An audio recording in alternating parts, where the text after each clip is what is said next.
Eh bien, bonsoir à toutes et à tous. Toute l'équipe de Bruxelles Laïque est ravie de vous accueillir pour cette troisième discussion dans le cadre de notre campagne Sécurité et Liberté. Donc, chaque jeudi, on se propose de vous retrouver dans cet espace un petit peu particulier, Covid oblige, pour discuter de thématiques aussi variées que le retour des frontières, la sécurité sociale, ce soir les réformes de police, et la semaine prochaine, on aura une interview sur l'éthique dans le numérique. Tout le programme est disponible sur le site de Bruxelles Laïque. Vous pouvez également retrouver les vidéos sur YouTube et sur Facebook. Et comme ce soir, on est en live en plateau, n'hésitez pas à poser vos questions dans les commentaires Facebook et je les poserai ensuite aux intervenants. Alors, on va tout de suite rentrer dans le vif du sujet. La discussion de ce soir, peut-on réformer la police, s'inscrit dans le cadre des mouvements sociaux qui ont émergé suite au printemps dernier aux États-Unis, suite à la mort de George Floyd lors d'une intervention policière. Donc l'idée est de voir ce qui a été mis en avant aux États-Unis, en France et en Belgique en termes de réformes qui tendraient à diminuer le racisme, l'impunité et toutes les manifestations de violence qui peuvent aller jusqu'à la mort lors d'interventions policières. Pour citer quelques exemples de réformes qui ont été amenées dans le débat public, on aurait la diminution du budget de la police, mais aussi à l'inverse son financement, le financement de formation pour les policiers, l'extension des caméras piétons, ou alors en Belgique, on a aussi parlé d'une législation sur les courses-poursuites, de l'augmentation de la diversité des profils parmi les policiers, ou encore le renforcement de la police de proximité. Donc c'est tout cet éventail de réformes qu'on va essayer de décortiquer, d'analyser ici, tout en gardant à l'esprit qu'une tension qui est vraiment fondamentale, en fait, qui donne sa complexité au débat, qui est que cette violence qui s'exprime sur les classes populaires, sur les migrants, sur les mouvements sociaux, elle ne semble pas être une anomalie. Ça fait plusieurs années qu'on a une accumulation d'images de violences policières et on peut penser notamment en France au film de David Dufresne, Un pays qui se tient sage. Cette accumulation d'images de violence, elle a rapproché ce qui pouvait apparaître au départ comme des bavures isolées pour finalement poser la question d'une violence inhérente à l'institution policière. Donc ici, on va vraiment essayer de garder à l'esprit qu'on va considérer les forces de l'ordre comme un système, comme un cadre, et pas comme une somme d'agents qui pourraient être plus ou moins vertueux. Alors je vais tout de suite passer à la présentation des intervenants. Donc ici en plateau, dans le respect des normes sanitaires, Julia Galeski, bonsoir. Bonsoir. Vous êtes coordinatrice de Police Watch pour la Ligue des droits humains, et vous allez nous donner donc votre analyse des réformes qui ont eu lieu en Belgique jusqu'alors, et aussi votre expérience avec Police Watch, qui est le site de l'Observatoire des violences policières de la Ligue des droits humains. À ma gauche, Patrick Charlier, bonsoir. Bonsoir. Vous êtes directeur de l'UNIA, le Centre interfédéral pour l'égalité des chances. Et en plus donc, des aspects historiques et plus normatifs que l'on va aborder, vous avez une expérience concrète de collaboration en fait, avec l'institution policière autour de la sélectivité policière. Et en visioconférence avec nous, Fabien Jobard, bonsoir. Bonsoir. Vous êtes sociologue, directeur de recherche au CNRS. Vous avez publié de nombreux articles et livres sur la police en France, j'en citerai deux. Le premier, Sociologie de la police, organisation, politique et réforme, et un ouvrage le plus récent, je pense, qui est Politique du désordre, la police des manifestations en France, coécrit avec Olivier Filleul. Alors, deux points supplémentaires que l'on tenait à préciser. Des podcasts sont en cours de préparation pour rendre compte de la parole policière, car on est bien conscient de la pression qui existe sur les agents de police, du taux de suicide particulièrement élevé de la profession et de la souffrance qui est provoquée par une politique du chiffre qui est en fait commune à l'ensemble des secteurs sociaux. On a également fait le choix ici d'écouter une parole académique, d'écouter une parole d'institutions de la société civile, mais pour avoir l'écho des personnes les plus quotidiennement concernées, on vous invite à revoir deux débats qu'on avait organisés l'an passé au Festival des Libertés, qui s'intitulaient « Échec et matraque » et « Mater la matraque », et également à ouvrir les yeux et les oreilles parce que cette prochaine quinzaine va être riche de discussions autour des violences policières, notamment dans le cadre de la campagne « Justice pour Maoda ». Et ce sera le dernier point de cette introduction. Bruxelles Laïque soutient donc cette campagne et à l'issue de la discussion, on vous projettera donc une petite capsule de l'avocate de la famille de Maoda, une petite fille kurde qui a été tuée lors d'une course-poursuite entre une camionnette de migrants et la police belge. Et on conclura par un clip musical, le clip de l'artiste Code Rouge, un artiste bruxellois qui a justement rendu hommage à cette petite fille.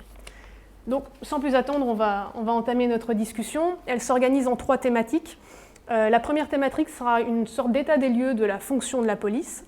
Ensuite, on passera à un historique des réformes qui ont été prises en France et en Belgique. On essaiera d'analyser leurs impacts, leurs effets, pour arriver dans un troisième temps sur une partie plus normative qui est de répondre à la question qu'est-ce que l'on peut faire et quelles réformes est-ce qu'on pourrait pousser à l'heure actuelle.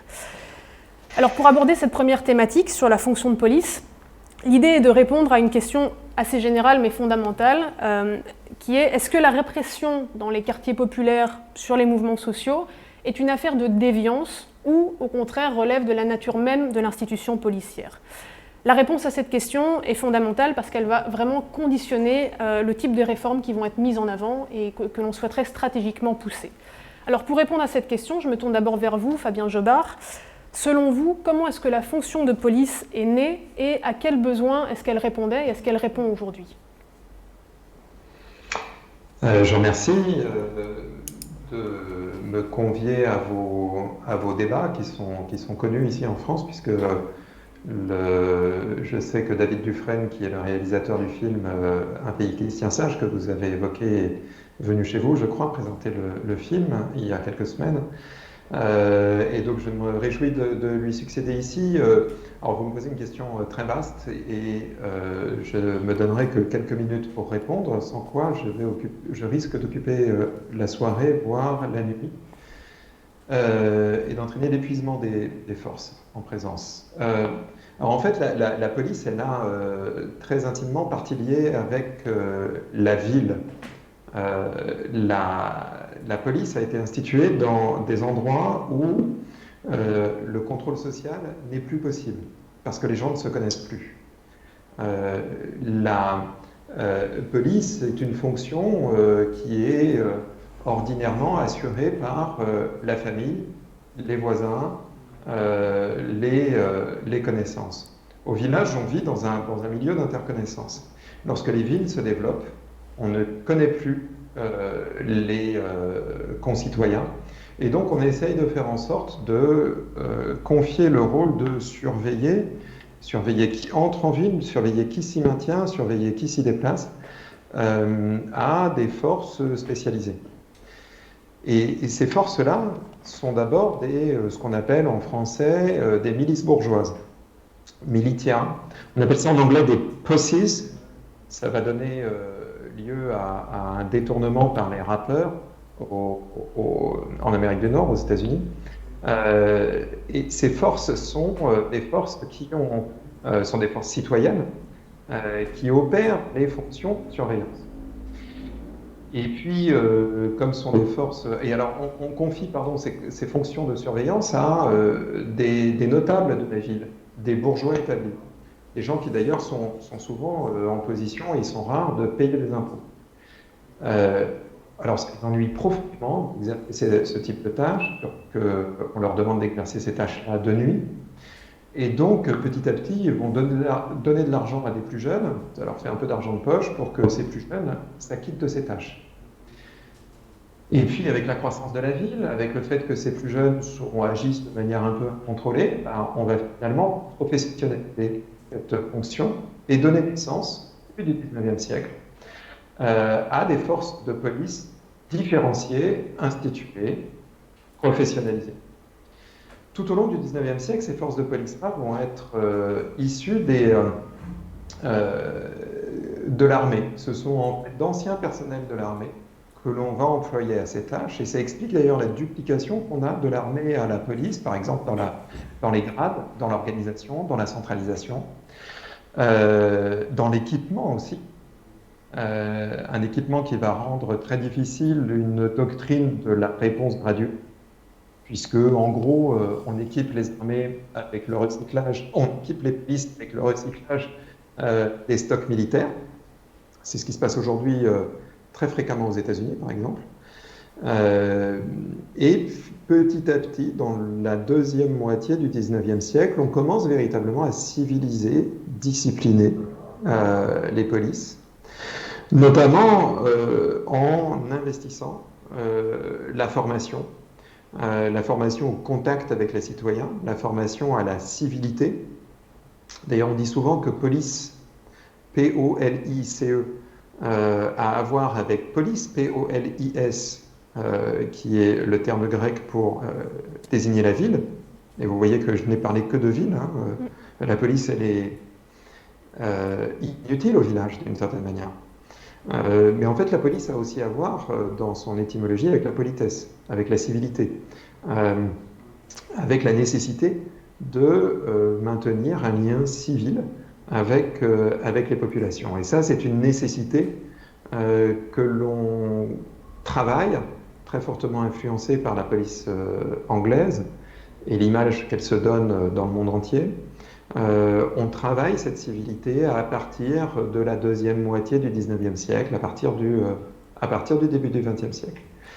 Donc vous voyez, la police est une fonction intimement liée à la ville. Elle est une fonction qui est intimement liée, et ça c'est très important, et vous l'avez déjà évoqué dans votre propos introductif, qui est intimement liée avec la nécessité qu'ont les dominants dans la ville, qu'ont les bourgeois de la ville, de maintenir des espaces de démarcation entre les quartiers, de protéger les centres-villes, pour prendre l'exemple français, bourgeois, riches, établis, des périphéries, où sont reléguées les populations qui ne votent pas, qui ne payent pas d'impôts et qui sont les populations laborieuses.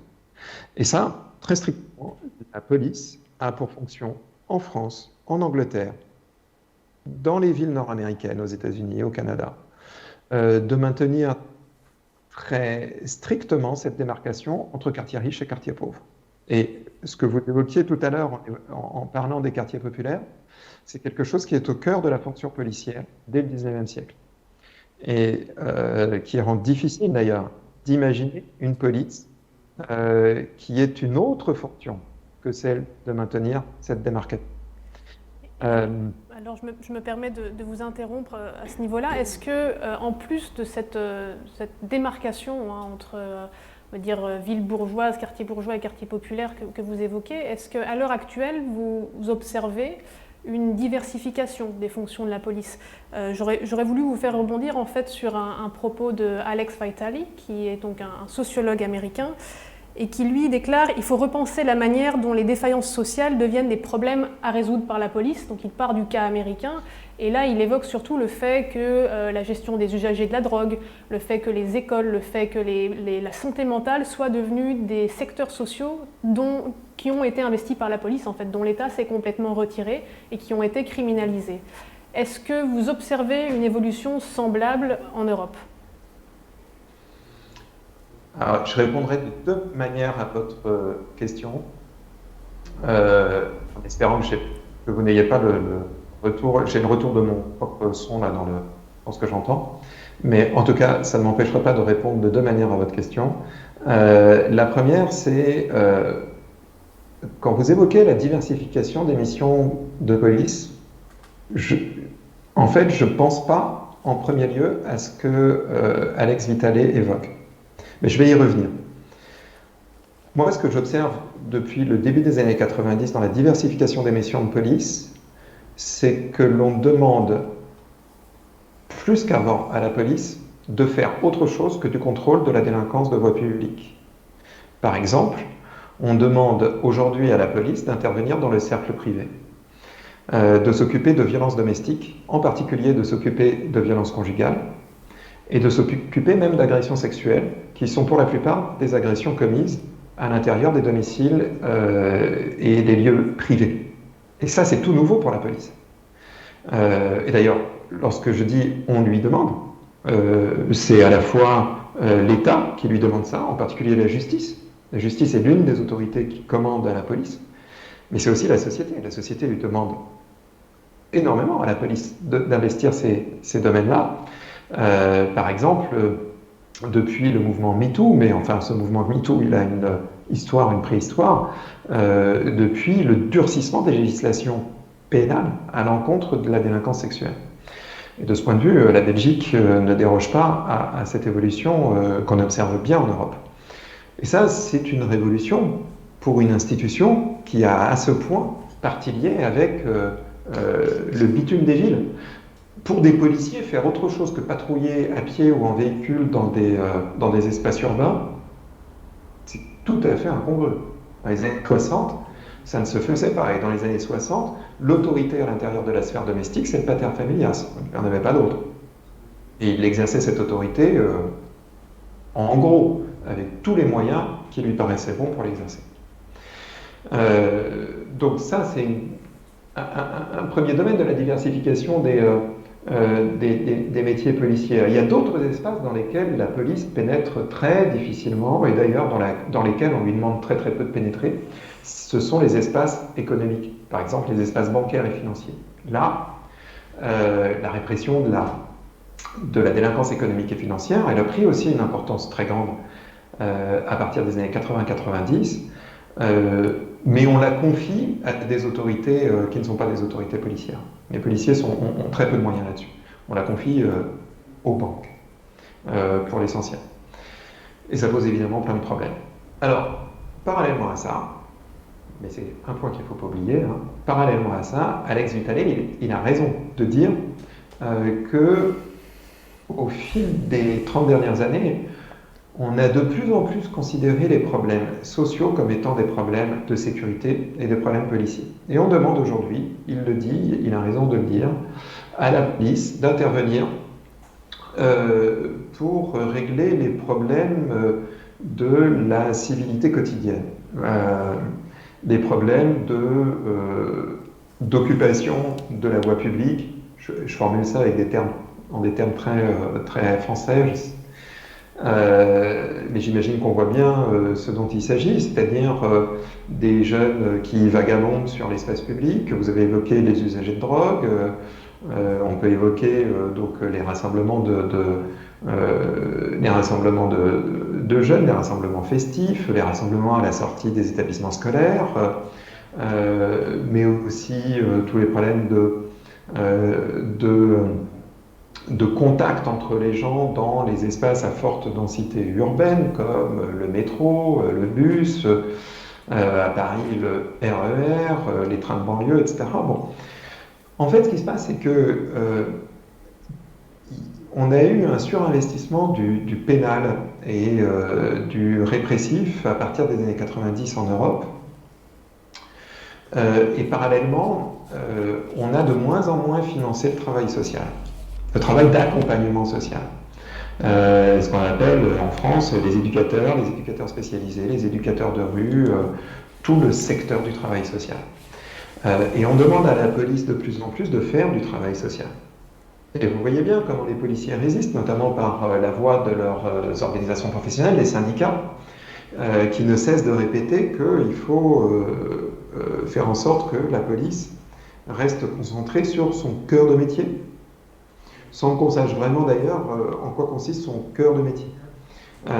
Mais là, il y a une très forte tension entre demander à la police d'exercer des missions de travail social, alors que la police, elle est éduquée pour mettre fin au désordre, ou bien pour exécuter la loi pénale. Et on voit bien qu'il y a un désajustement ici entre les moyens dont dispose la police et les finalités qu'on lui assigne. Et donc il y a une contradiction entre le travail social et le travail de police, avec des forces, des groupes d'intérêt, les syndicats de police eux-mêmes, qui disent « nous, on n'est pas des travailleurs sociaux ». Et d'ailleurs, on n'a jamais été formés à ça. Nous, on rétablit l'ordre lorsque surviennent des désordres. Et c'est principalement ce qu'on sait faire et ce qu'on souhaite continuer de faire. Alors, je me permets de rebondir là-dessus. C'était le dernier aspect que je souhaitais aborder un peu dans cette thématique introductive. Quels seraient les mécanismes sociologiques, institutionnels qui pourraient expliquer à l'heure actuelle l'aliénation que l'on constate en fait entre la police et le reste de la société? Je pense, on a eu des exemples récents, bon, par exemple l'infiltration du journaliste Valentin Gendreau au sein d'un commissariat du 19e qui a montré vraiment des exemples de racisme décomplexé avec des violences abominables. Mais on constate aussi que dans des conditions différentes, par exemple dans les manifestations de Gilets jaunes ou dans les manifestations de pompiers, on a tout autant ce déchaînement de violence.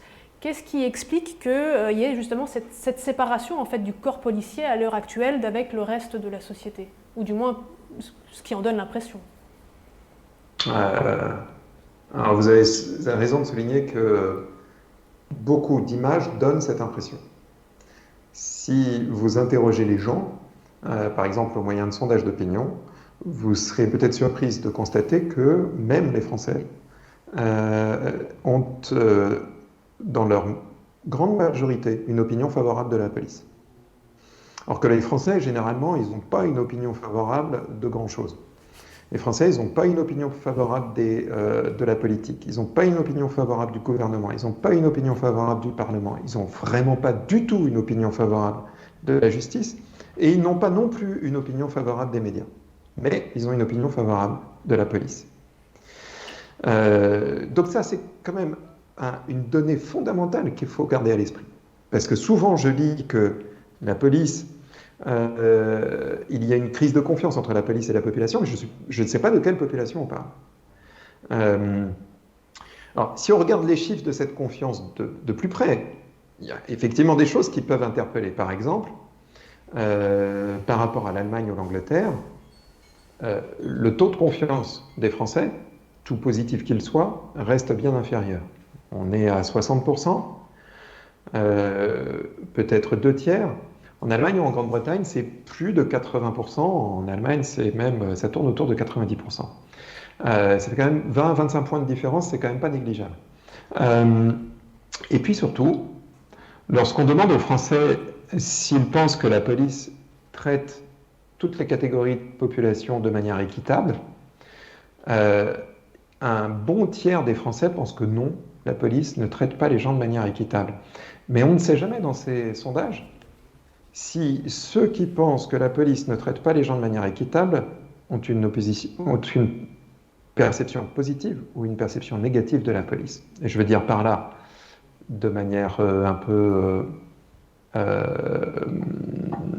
provocante, ou en tout cas très claire, il y a sans doute une bonne partie de la population qui pense que le travail de la police, c'est de traiter les gens de manière inéquitable. Et ça pose un autre problème assez considérable quand on aborde les questions de gouvernement de la police et les questions de convergence entre les attentes de la population, la demande sociale, et l'offre policière. Vous alliez dire quelque chose? Oui, ma question était presque inverse, c'est-à-dire qu'est-ce qui peut expliquer sociologiquement qu'un policier face à un manifestant qui finalement, prenons le cas le plus extrême qui lui ressemble, va quand même s'adonner librement à un déchaînement de violence. Quels sont les mécanismes qui peuvent permettre de comprendre ceci? Parce qu'il me semble que vous avez beaucoup travaillé sur ces questions aussi. Alors en effet, ça c'est l'objet de l'ouvrage que vous avez montré tout à l'heure, Politique du désordre.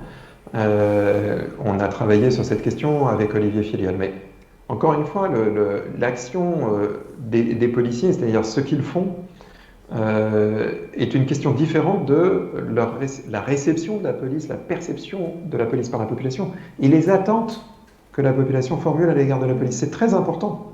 C'est très important. Parce que ça touche la question des réformes possibles de la police. In fine, c'est quand même la demande sociale qui doit commander à la police. Donc il faut essayer de bien comprendre cette demande sociale. Qu'est-ce qui fait que les policiers ont tapé sur les gilets jaunes? Pour résumer votre question plus directement, ça c'est un mécanisme qui a pas mal de causes distinctes. Je dirais que l'explication, je dirais, la plus immédiate, elle est que les policiers ont répondu à une forme de protestation à laquelle ils n'étaient pas ou ils n'étaient plus habitués, c'est-à-dire des manifestations qui ne sont pas déclarées, qui n'ont pas d'organisation connue derrière elles, qui n'ont pas d'organisateurs, d'interlocuteurs et de services d'ordre. C'est l'élément le plus fondamental, le plus manifeste qui explique la gestion de ces événements par les policiers. La police française, elle ne tape pas sur tous les manifestants qui se présentent, ni sur toutes les manifestations. Mais les Gilets jaunes, lorsqu'ils ont investi le pavé de beaucoup de villes de France, ont considéré et sans doute à raison, que, au fond, la manifestation classique, celle qui est dûment déclarée, qui commence à une heure précise, qui doit s'achever à une heure précise, et qui est encadrée par un service d'ordre organisé par les manifestants eux-mêmes, eh bien cette forme de manifestation-là, elle n'est plus efficace pour faire valoir ces revendications. Et elle n'est plus efficace parce que depuis 20 ans, depuis même 25 ans, depuis l'intervention du Premier ministre Alain Juppé, qui disait s'il y a tant de manifestants demain dans la rue, je retire mon projet de loi, eh bien les gouvernements en France, ils se succèdent pour dire la rue ne gouverne pas.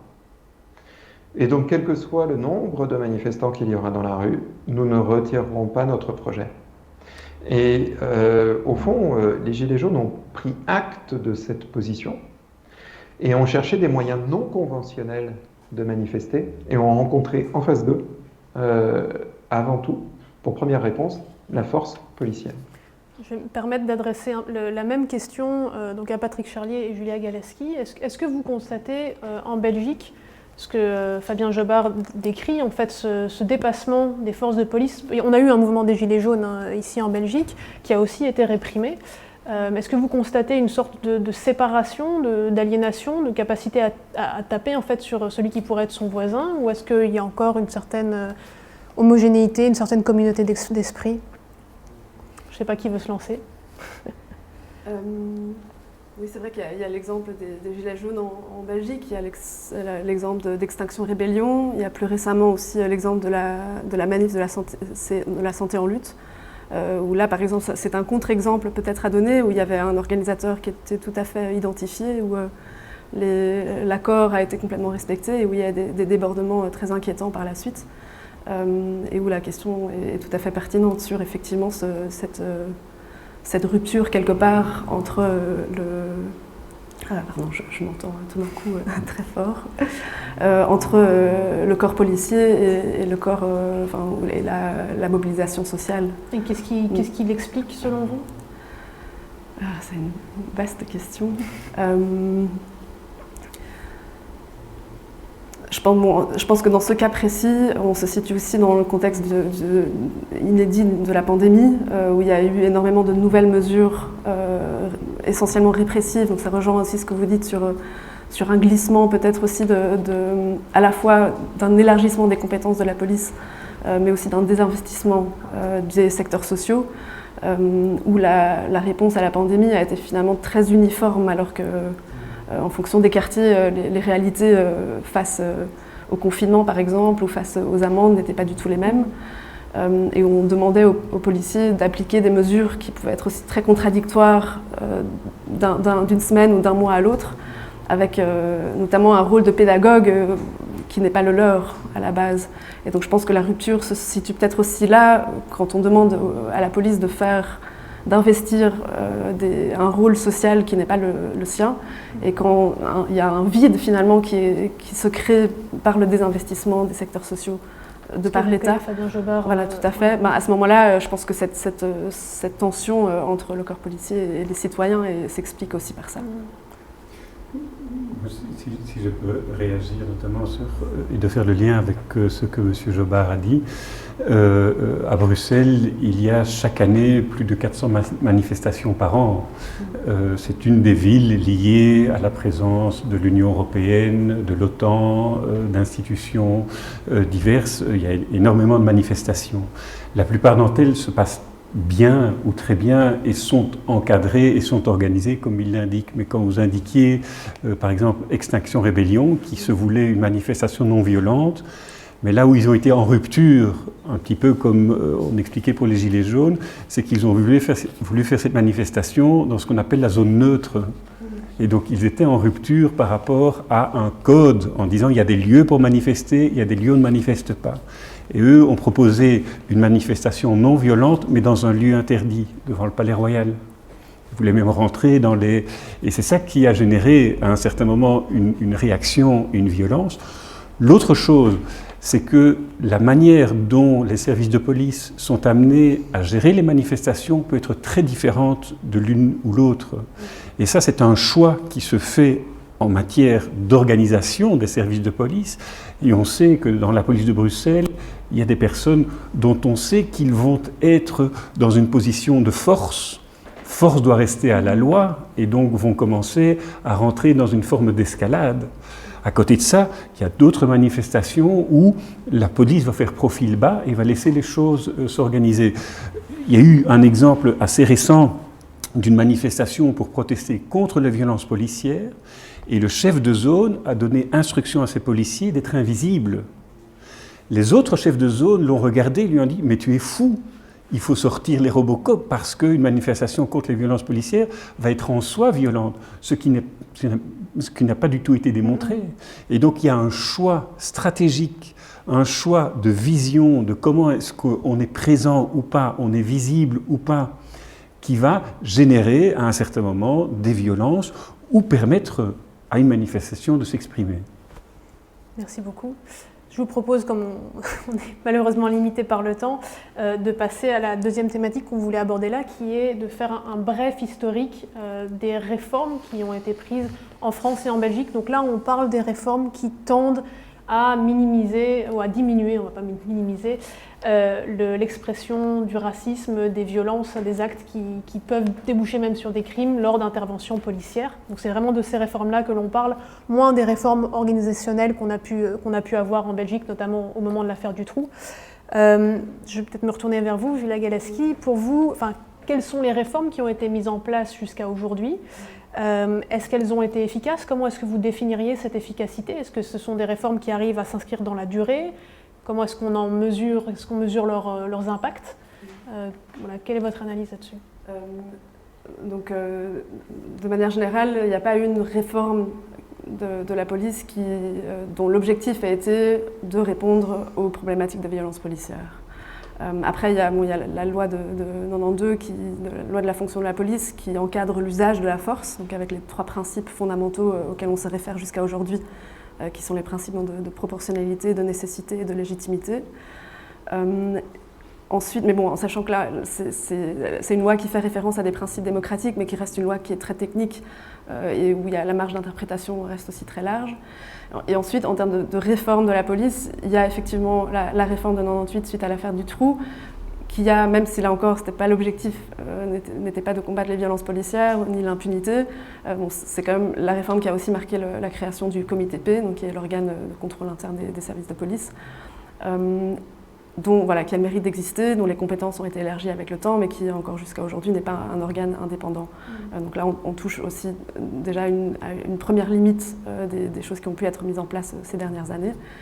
Et ensuite, sans vraiment parler de réforme, je pense qu'il y a plusieurs évolutions législatives ponctuelles sur des questions comme le fichage, par exemple, mais qui là, finalement, venaient plutôt encadrer des pratiques déjà existantes, sans pour autant élargir, par exemple, la transparence lorsqu'on parle du fichage. Ou pour donner un autre exemple... Vous pouvez détailler cet exemple du fichage ? Oui, c'est que il y avait déjà une pratique de fichage, des pratiques de fichage en cours, mais c'était impossible de savoir qui, pourquoi, et donc voilà, il y avait un manque de transparence absolue. Et ensuite, je pense que c'était suite à une enquête du soir que on s'est rendu compte qu'il y avait une utilisation, un accès, pas de contrôle en fait sur l'accès à ce fichage par les policiers, qui avaient accès de manière un peu arbitraire, et qu'en même temps pour les personnes fichées, donc même en cas d'acquittement par exemple, il arrivait que les personnes restent fichées. Encore aujourd'hui, c'est très difficile de savoir si on est fiché, pourquoi on est fiché, pour combien de temps.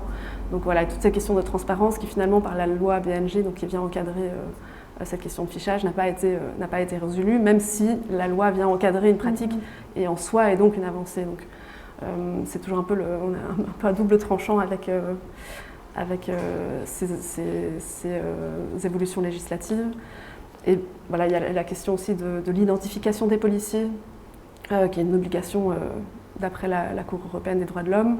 Mais là aussi, on se rend compte que c'est une obligation qui n'est pas forcément respectée sur le terrain, et où finalement aussi le cadre légal vise plus à encadrer des exceptions à la règle plutôt que d'encourager vraiment l'application de l'identification. Et peut-être un dernier point, justement, vu qu'on parle essentiellement d'absence de réformes et des réformes nécessaires mais qui ne vont pas jusqu'au bout, il y a l'importance après, pour le coup, de la jurisprudence. Donc je pense que là, la Ligue des droits humains a aussi un rôle important pour faire garantir, par exemple, des droits comme le droit de filmer la police. Et c'est là aussi où il y a l'importance pour des associations, mais aussi pour des citoyens et citoyennes, de pouvoir saisir la justice en cas d'abus. Patrick Charlier? Oui, alors moi je peux ajouter 3 choses d'une évolution qu'on a connue ces dernières années. C'est d'une part le fait qu'au jour d'aujourd'hui, chaque zone de police en Belgique, il y en a 250, doit avoir un service de contrôle interne, un service qui n'existait pas auparavant. Et donc ça, c'est un mécanisme qui se met en place. L'expérience montre que la réalité d'une plainte auprès du service de contrôle interne peut connaître des sorts très très différents, mais parfois ça fonctionne bien. On ne peut pas dire que tout n'est pas à jeter. Parfois, il y a une forme de complaisance, on se protège entre soi, mais il y a des services de contrôle interne qui sont véritablement indépendants, qui entament des procédures disciplinaires, et qui aboutissent à des résultats. Et parfois, il suffit, il est arrivé qu'un chef de zone rencontre le plaignant, s'excuse en disant voilà, on s'est trompé, voilà, et le plaignant était satisfait. Mais parfois ça ne marche pas du tout. Vous avez des statistiques La grosse sur difficulté, l'ensemble de la Belgique ou... Non. Je n'en dispose pas. La grosse difficulté qu'il y a par rapport aux procédures disciplinaires, c'est que la victime n'est pas informée du fait qu'une procédure a été mise en place et qu'une éventuelle sanction a été prise. Et donc, il n'y a pas là de réparation d'une faute qui a été commise par un policier. Une deuxième réforme qui est importante et qui est peut-être pas assez connue, c'est l'adoption de la circulaire qu'on appelle la COL 13-2013. Donc c'est une circulaire des procureurs généraux qui vise à donner les instructions au parquet et aux services de police pour faire respecter les législations contre le racisme et les discriminations, et qui donne les lignes directrices. Cette circulaire prévoit que chaque parquet doit avoir un magistrat de référence spécialisé en matière de lutte contre les discriminations et de lutte contre le racisme, et que chaque zone de police doit avoir un policier de référence. Cette circulaire a mis du temps à se mettre en place. Il y avait des résistances au sein des corps de police de désigner ce policier de référence. Mais au cours du temps, depuis 2013, on est maintenant 7 ans après, chaque zone de police a son policier de référence. Alors c'est vrai que c'est d'abord des policiers de référence qui vont dans ce que M. Jobard disait, la répression des infractions à la législation contre le racisme et les discriminations, mais il y a au sein des zones de police des policiers qui sont sensibilisés à cette question-là et qui donc vont porter à l'intérieur de leur corps de police ces questions de lutte contre les discriminations, de connaissance de la législation anti-discrimination et de la législation contre le racisme. Nous avons chez UNIA une longue histoire de formation de services de police depuis de nombreuses années, et on constate que pendant très longtemps et encore beaucoup aujourd'hui, les législations contre le racisme ou les législations contre les discriminations sont perçues comme étant quelque chose de pas si important que ça. Il est plus grave de faire un excès de vitesse que de violer la loi contre le racisme. Il y a une sorte de relativisation ou de justification quand quelqu'un va porter plainte en disant « j'ai eu mon voisin une insulte raciste, j'ai été harcelé, je suis menacé », ou bien un propriétaire qui va refuser une famille noire. On entend des policiers qui vont justifier « mais oui, mais ça se comprend parce que c'est vrai que… » etc. Et donc, il y a une forme de relativisation de cette législation qui pourtant, en droit, aussi importante que la loi contre les violences policières, la loi contre… Et donc là, il y a tout un travail qui est à faire. Et par le biais de cette circulaire, et le fait qu'il y ait des policiers qui deviennent spécialistes en la matière, ça se diffuse et ça se percole petit à petit. Ça ne suffit pas, mais c'est une évolution, si on s'inscrit dans le temps, elle n'existait pas avant 2013. Et puis… Je me permets de vous interrompre, quels indicateurs vous avez de cette percolation ? Alors, on voit qu'on organise avec magistrats de référence et les policiers de référence au sein des arrondissements judiciaires, on organise des formations et il y a des réseaux qui se mettent en place. Et pour vous donner une illustration, alors on est plus loin des violences policières, quoique, il y a des policiers de référence qui, par exemple, vont... lorsque quelqu'un vient et se dit victime de racisme, d'homophobie, de discrimination, propose d'avoir un formulaire type qui nous est transmis à nous et nous pouvons venir en soutien aux victimes. Donc ça, c'est une première chose. La deuxième chose, c'est qu'on constate assez régulièrement que des policiers nous saisissent parce qu'il y a des comportements discriminatoires ou harcelants de la part de leurs collègues. Que ce soit des harcèlements à caractère homophobe, des harcèlements à caractère raciste, on a un dossier de harcèlement à caractère antisémite au sein de la police. Et donc ça aussi, le corps de police connaît en son sein des comportements qui sont eux-mêmes discriminatoires. Il est d'ailleurs singulier de se rendre compte, vous parliez de la jurisprudence, que dans la plupart des dossiers où des policiers sont poursuivis et condamnés pour des faits discriminatoires, c'est parce qu'il y a des collègues qui vont témoigner et qui vont corroborer et confirmer les faits. Quand c'est un citoyen qui est seul contre la police, il est beaucoup plus difficile d'obtenir une décision de justice. Et très souvent, ce sont des collègues qui vont dire, oui, qui vont confirmer les propos, les coups, les comportements racistes, homophobes, etc., ou quand eux-mêmes en sont victimes. Et alors ça, ce sont des dossiers judiciaires qui avancent et qui permettent d'obtenir des condamnations. Sinon, c'est la parole de l'un contre la parole de l'autre. Et on sait aussi que les services de police sont des auxiliaires de la justice et que donc, que ce soit les parquets ou les juges d'instruction, ils ne peuvent pas non plus trop se permettre d'être à l'offensive contre des policiers parce que demain, après-demain, ils vont en avoir besoin dans le cadre de leur métier. Merci beaucoup. Fabien Jobert, je me tourne vers vous avec la même question. En fait, pour la France, est-ce qu'il y a eu des réformes significatives qui ont été prises ces 15-20 dernières années pour essayer de diminuer, de lutter contre les abus policiers qu'on a cités jusque-là? Est-ce que vous les jugez efficaces? Comment vous mesurez cette efficacité?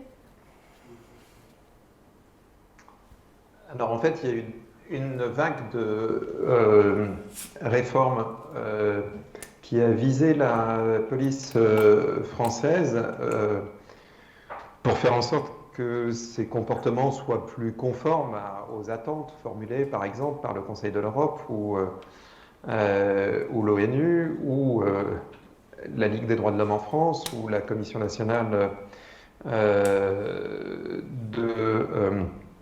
sur les droits de l'homme en France. Il y a eu essentiellement deux choses. L'une est restée, l'autre ne l'est pas. La première, c'est la création au tout début des années 2000 d'une commission nationale de déontologie de la sécurité qui a été transformée grâce à Nicolas Sarkozy en 2008, le président Nicolas Sarkozy, en défenseur des droits, qui est une autorité constitutionnelle, inscrite dans la Constitution. Et ça, c'est très important parce que ça rend cette autorité difficilement à la portée des partis politiques, voire des gouvernements ou même du Parlement. Donc c'est une autorité très forte et dont les avis comptent beaucoup en France désormais. Nous n'avions pas d'autorité de suivi de la déontologie en France avant le début des années 2000. Mais simplement des services d'inspection qui ont d'ailleurs survécu, inspection générale de la police nationale, inspection générale de la gendarmerie nationale. La deuxième grande innovation de la fin des années 90, et tout ceci sous un même gouvernement qui était le gouvernement de Lionel Jospin, dit de gauche plurielle à l'époque, c'est l'introduction de programmes de police de proximité. La tentative, dans un pays où la police est extrêmement centralisée, aux mains du pouvoir central, comme la France, la tentative de rapprocher la police des populations auprès desquelles elle est amenée à travailler, au moyen donc de programmes de police de proximité. Alors ça a été un programme, comme souvent en France, menée sous des impératifs politiques très forts, donc peu de financement, très grand désordre, paradoxalement d'ailleurs très grande centralisation, et finalement et très grande opposition à l'époque des syndicats de commissaires de police. Donc, toutes les conditions étaient réunies pour que la réforme échoue, et elle a effectivement échoué. Et le coup de grâce a été porté par ce même Nicolas Sarkozy, mais cette fois-ci ministre de l'Intérieur, en 2003, qui très explicitement a dit que la police, elle n'était pas faite pour jouer au foot avec les délinquants, je cite, hein, mais pour faire de la répression. Bon. Depuis lors, les réformes sont très timides et elles ont au contraire été portées vers plus de centralisation dans les mains des préfets. Le préfet de police, par exemple, à Paris, a l'autorité sur non plus seulement les policiers de la ville de Paris, mais les policiers de la ville de Paris et des 3 départements limitrophes. Donc sur des forces de police qui gèrent la vie de 7 millions d'habitants, c'est absolument considérable. On a renforcé les équipements à la fois défensifs des policiers et offensifs. Les équipements défensifs, c'est très important parce que beaucoup de policiers qui interviennent aujourd'hui dans les zones urbaines interviennent en tenue de maintien de l'ordre, interviennent, comme on dit souvent, en tortue ninja, et ça rend évidemment très difficile la communication avec les habitants. Et de surcroît, on les a équipés d'instruments offensifs comme le flashball, plus tard donc les lanceurs de balles de défense, qui sont ces équipements qu'on a retrouvés dans les manifestations des Gilets jaunes et qui ont entraîné les blessés que vous savez et qui ont été documentés par David Dufresne et d'autres journalistes.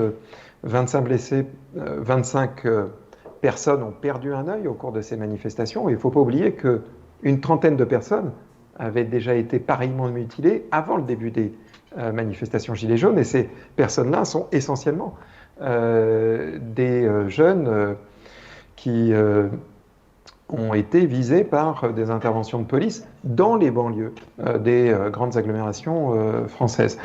Donc, au final, en France, il y a eu des tentatives pour rapprocher police et population dans les zones urbaines difficiles. Parce qu'encore une fois, rapprochement police-population, c'est très abstrait, ça ne veut pas dire grand-chose. Et encore une fois, la majorité de la population en France soutient la police. Donc il y a eu des initiatives pour rendre la police plus civile, je dirais, dans les zones urbaines difficiles. Mais ces initiatives ont été très rapidement contredites par d'autres qui au contraire accru la distance, accru la militarité des interventions policières dans les banlieues françaises. Et alors, je voudrais bien vous faire rebondir, ça rejoint ce que disait... Je ne vous entends pas. Ah, est-ce que vous m'entendez ? Je vous entends. C'est bon. J'aimerais bien vous faire rebondir, ça rejoint ce que disait Julia Galaski sur les évolutions législatives. Sibylle Smets, qui est donc criminologue à Bruxelles, en Belgique, déclarait « Lois et normes organisationnelles servent davantage à justifier a posteriori qu'à encadrer ou déterminer les pratiques de terrain ». Est-ce que vous rejoignez cette analyse-là dans le contexte français ? Comment est-ce que vous percevez ceci ? Effectivement, ça c'est un vieil enseignement de la sociologie de la police. C'est que bien souvent la loi est prise pour régulariser les pratiques. C'était d'ailleurs un enseignement d'une criminologue britannique, Doreen McParnett, à la fin des années 70, qui a posé ça de manière très claire. Et ce que Sibylle Smets observe en Belgique, on l'observe aussi en France. Nous avons du reste en France ces jours-ci une discussion législative assez désordonnée, je dois dire, autour de la loi dite sécurité globale. L'une des dispositions de cette loi vise à permettre l'observation par des drones des interventions policières. Cet article est explicitement formulée par les parlementaires, parce que c'est une loi qui a été proposée par des parlementaires, avec ce site particulier que le parlementaire qui la porte est un ancien policier, mais cet article de loi sur les drones vise explicitement, a été explicitement introduit pour légaliser des pratiques qui sont celles de, notamment, des forces de police en manifestation. On peut citer 1000 exemples de ça, notamment, ça touche surtout d'ailleurs les pratiques de police judiciaire, les écoutes téléphoniques, les surveillances électroniques de véhicules, les surveillances, les écoutes d'appartements, de lieux clos, on appelle ça des sonorisations, les infiltrations par la police d'organisations criminelles, ce qu'on appelle en français les coups d'achat, qui sont donc des achats de stupes, de drogue par des services de police pour interpeller les vendeurs. Bon, tout un ensemble de choses ont été introduites dans la loi aux fins de régulariser les pratiques. Et on se rend compte d'ailleurs que lorsque la loi les régularise, elle les encourage. Et parfois, l'autorité administrative vient rappeler que, bon, il faut user de la loi avec un peu plus de parcimonie. Et ça, ce type de jeu à trois entre autorité réglementaire, le pouvoir législatif et police est un jeu très classique que vous pouvez observer dans la plupart des démocraties. Évidemment, en régime autoritaire, vous ne pouvez pas vraiment les observer parce qu'en régime autoritaire, on n'est pas obligé de passer par la loi pour régulariser des pratiques. Et donc, est-ce que ça veut dire que toute législation ne va rien changer aux pratiques, que toute législation ne sera là que... Donc, je vais répéter. Est-ce que ça veut dire que toute législation ne sera là que finalement pour, a posteriori, être instrumentalisée, être récupérée selon les pratiques de terrain? Est-ce qu'une législation peut changer les pratiques de terrain? Alors ça, c'est une question complexe parce qu'il y a souvent loin de la loi aux pratiques. Et parce que aussi les policiers exercent un métier difficile. Et de ce point de vue, Patrick Charlier a donné un très bon exemple tout à l'heure en disant qu'il est plus facile d'arrêter quelqu'un et de condamner quelqu'un pour une infraction bénigne que pour une infraction qui touche aux droits humains. Il a dit, au fond, il est plus facile de voir quelqu'un condamné pour une infraction au code de la route que pour une atteinte raciste.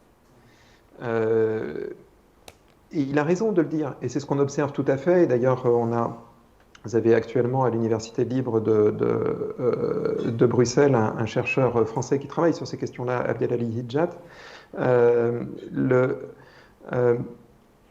L'une des raisons de ça, c'est que, au fond, sur des infractions qui sont très simples, elles sont constatées par une machine qui est un radar qui mesure la vitesse excessive à laquelle vous roulez, vous avez des condamnations qui sont quasiment prononcées par ordinateur. Le racisme, c'est quelque chose beaucoup plus complexe parce que souvent, il faut faire la preuve de l'intention raciste et de l'intention de discriminer. Et vous citiez par exemple la difficulté qu'il y a de poursuivre des propriétaires de logements qui discriminent. Et souvent, et c'est sans doute d'ailleurs ce que vous amène à les policiers que vous êtes amenés à rencontrer doivent vous le dire, il est très compliqué d'attester du caractère systématique de la discrimination par le propriétaire en question et de son intention. Parce que souvent les discriminations sont multifactorielles, etc. Cette longue digression pour expliquer que au fond, les policiers interviennent sur des situations sociales qui sont des situations sociales souvent compliquées, des conflits de voisinage, des conflits d'appropriation de la rue, de la voie publique, etc. Et là, la loi, elle est souvent très impuissante. Un exemple de loi très impuissante, c'est la loi qui a été, c'est un long serpent de mer français, la loi qui pénalise l'occupation des halls d'immeubles. Les jeunes qui restent dans les halls d'immeubles et qui porte atteinte à la vie commune dans cet immeuble. C'est très compliqué pour les policiers d'intervenir là-dedans parce que c'est des lieux privés, parce que on ne sait pas si les jeunes ils font du bruit, ils font pas de bruit, parce que on ne sait pas s'ils habitent là, s'ils habitent pas là, etc. Bon. Et la loi, elle est impuissante à ça. Et ce qu'il faut, à mon avis, ici, c'est travailler les efforts de formation des policiers. Formation à l'entrée dans la police, ce temps de formation initial en école de police a été réduit en France parce que le président Hollande voulait que les policiers soient le plus vite possible sur le terrain, dans un contexte de lutte contre le terrorisme. Et donc on a abaissé le nombre de mois passés en formation, 16 mois. C'est un des temps de formation les plus courts en Europe qu'on ait pour la police française. Mais insister aussi en permanence sur l'effort de formation continue. Et là, je dirais que c'est moins un problème de loi, parce que quand on prend des lois sur la police, on pense à la loi pénale, et donc on va se mettre à créer des infractions, c'est pas très bon, des infractions nouvelles. C'est moins un problème de loi qu'un problème de budget et qu'un problème de diffusion d'une conscience éthique, d'une conscience sur les finalités du métier policier au sein de l'institution policière. Et ça, c'est autrement plus compliqué que de voter des lois. Du coup, vous me donnez une transition presque rêvée pour la troisième thématique qu'on va aborder, qui est de se poser la question, à l'heure actuelle, quelles sont les réformes que l'on peut mettre en avant, enfin, quelles sont les réformes à mettre à l'agenda dans une optique, on va dire, d'émancipation sociale. Je vais me tourner vers nos intervenants belges. Je ne sais pas qui a envie d'abord d'aborder ce sujet. Quelles sont les réformes que vous mettriez en avant à l'heure actuelle? Alors, Patrick Charlier. Une réforme que nous proposons et que nous demandons, c'est que la loi sur la fonction de police oblige le policier qui accomplit un acte, un contrôle d'identité, une arrestation, une fouille, d'avoir une raison pour le faire. Il ne peut pas le faire gratuitement. La difficulté, c'est qu'il n'est pas obligé de le motiver ou de l'expliquer.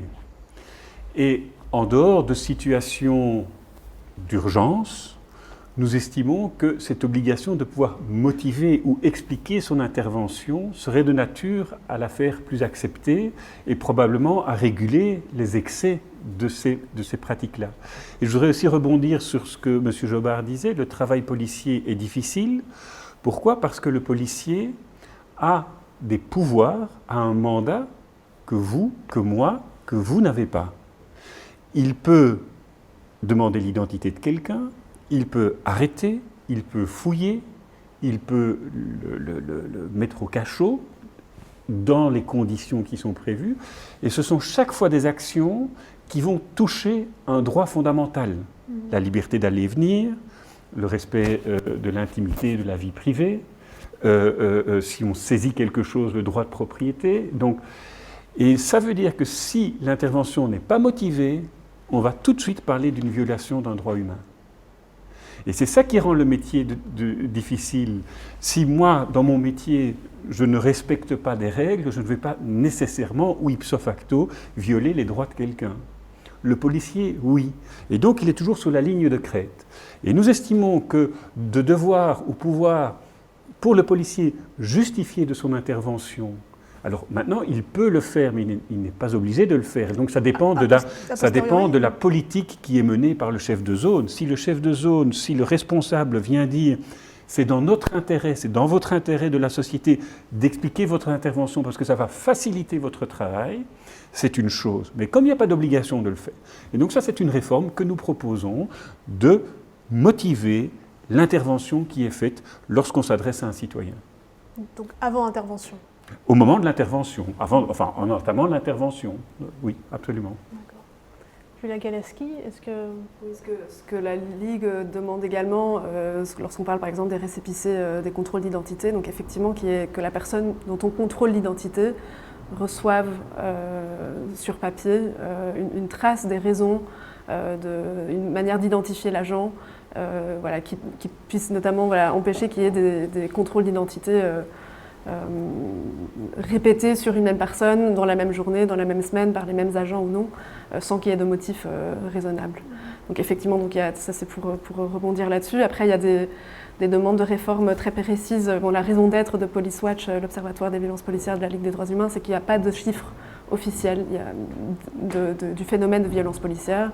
Donc ça, c'est une réforme fondamentale qu'on demande. Donc c'est qu'il y ait des statistiques officielles qui permettent en fait d'objectiver le phénomène, de l'analyser et ensuite de proposer des réformes qui se basent vraiment sur des chiffres concrets. Il y a des chiffres qui existent mais qui ne sont pas rendus publics. Il y a un conseil de discipline qui reçoit toutes les informations de toutes les procédures disciplinaires qui sont faites dans n'importe quelle zone de police.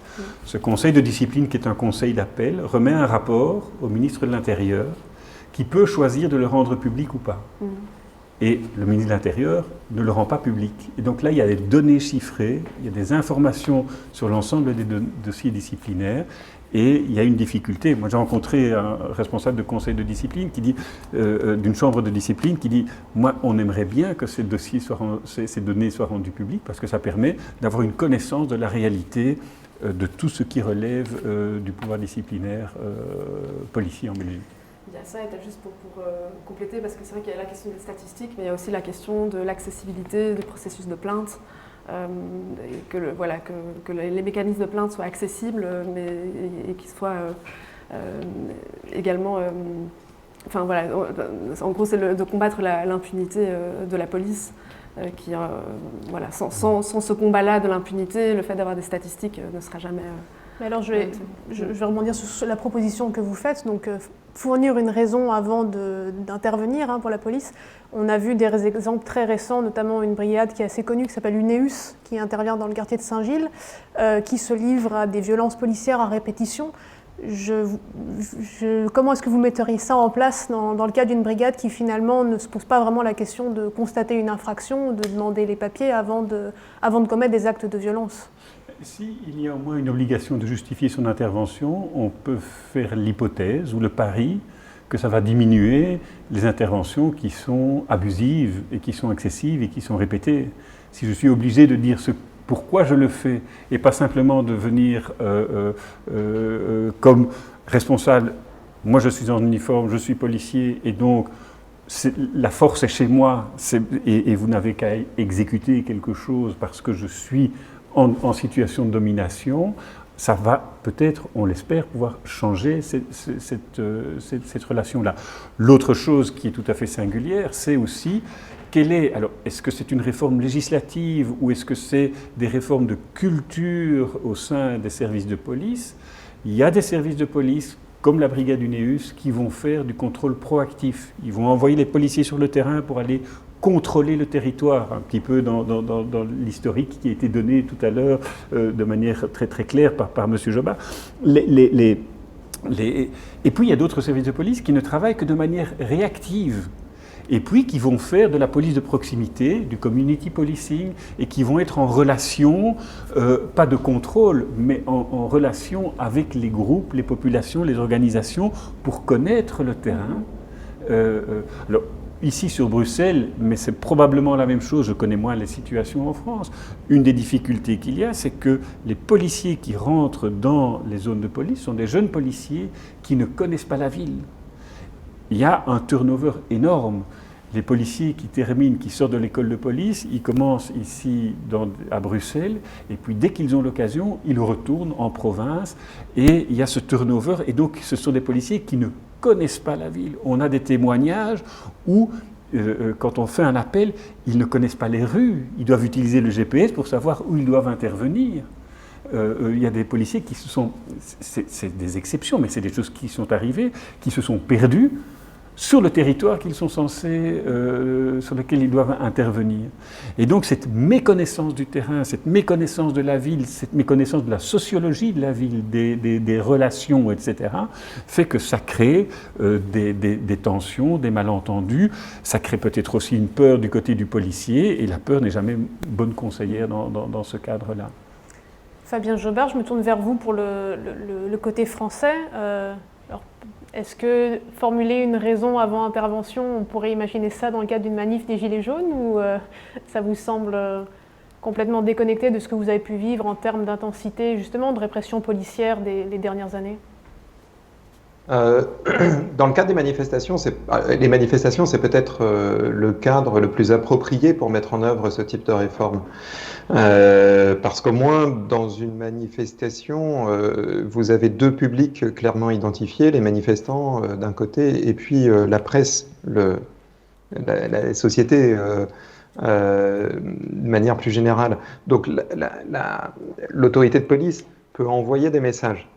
Et ces messages seront relayés. D'ailleurs, un peu à notre invitation, Olivier Filiol et moi-même, là, les forces de police y travaillent aujourd'hui, essayent de trouver des moyens de faire comme on a pu le faire en Suède, en Angleterre ou en Allemagne, des moyens techniques de maintenir le contact avec les manifestants, quel que soit le cours de la manifestation, pour expliquer les raisons des interventions policières et ne pas diffuser ce qui vient d'être évoqué à l'instant, ne pas diffuser la peur dans les rangs des manifestants. Parce que ça, c'est toujours effectivement annonciateur de plus de désordre. Quant aux interventions de police urbaine, je dirais ordinaires, dans par exemple des zones urbaines difficiles, je crois que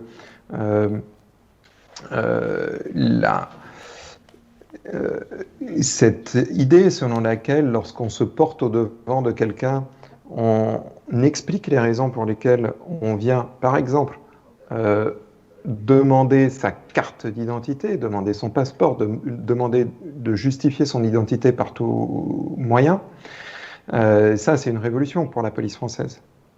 Parce que les policiers français sont convaincus que lorsqu'ils demandent l'identité d'un individu, comme il y a un article de loi qui le permet, alors ils sont protégés par la loi, donc ils sont légitimes à demander l'identité d'un individu, et donc l'individu n'est pas légitime à leur demander les raisons pour lesquelles il demande l'identité. Vous voyez, la protection de la loi, ça rejoint la question que vous posiez d'ailleurs tout à l'heure sur faut-il des lois ou n'en faut-il pas? Faut-il plus de lois ou en faut-il moins? Je crois qu'il faut moins de lois, mais il faut une conscience éthique des finalités du métier policier. Vous avez évoqué les récépissés. Je pense que de manière plus générale, cette nécessité de parler, j'ai dit d'ailleurs dans l'exposé introductif que police et politesse avaient un lien en commun, c'est la civilité dans l'échange. Le fait d'expliquer toujours les raisons pour lesquelles on contrôle, des raisons pour lesquelles on dit à quelqu'un, là vous gênez, donc si vous pouviez vous mettre 20 mètres plus loin, ça gênerait moins.